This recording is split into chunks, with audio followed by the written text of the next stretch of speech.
think today, if Salvador Dalí was around, he would have a really cool website. Born on May 11, 1904, in Figueres, Spain, Salvador Dalí's eccentric nature and talent for self-promotion made him the most famous representative of the Surrealist movement and one of the most widely recognized artists in the world. He was the first person who came to the conclusion that public relations was more important than talent. The only difference is that he had tremendous talent. When Dalí was 16 years old, his mother passed away. And this had a profound effect on him, because in his mind there were two tragedies. One, the loss of his mother, who he loved dearly. And number two, the fact that she would be forgotten. And he vowed never to be forgotten.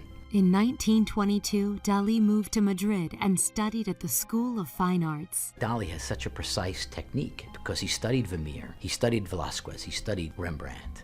Dalí said, only after you have perfected the technique of the masters can you develop your own style. In August 1929, Dalí met his future wife, a Russian immigrant named Gala. He had this obsession with Gala.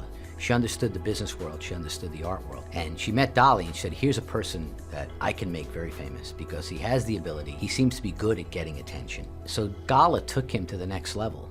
While Dalí's artistic output is enormous, he is most often associated with images of melting clocks. In 1931, he painted The Persistence of Memory, his most famous work. There have been many theories about the significance of the melting clocks. On Dalí's deathbed, scientists approached him and asked if it had something to do with Einstein's theory of relativity. And Dalí said, no, it's based on my perception of camembert cheese melting in the sun. In 1934, Dalí's political views led him to be expelled from the Surrealist ranks. Dalí would say, the only difference between me and the Surrealist is that I am a Surrealist. And of course, his name became synonymous with Surrealism. In 1936, he created what would become two of the most iconic objects of the Surrealist movement, his lobster telephone and Mae West lip sofa. Almost anything he undertook, he did well. He could write, he was a movie maker.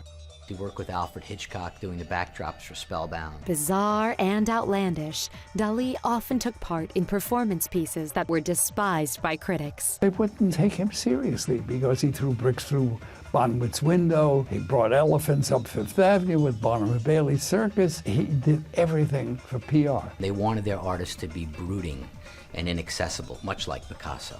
I mean, artists did not carry around an ocelot, nor did they do Alka-Seltzer commercials. The Metropolitan Museum of Modern Art in New York gave Dalí his own retrospective exhibit in 1941, and in 1942, his autobiography, The Secret Life of Salvador Dalí, was published. Whatever he made sold. In fact, the Dalí Museum in St. Petersburg was started by one of his collectors.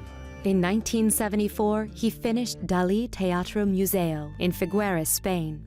This was a culmination of his lifetime worth of work. He had achieved immortality, the museum being a representation of his life.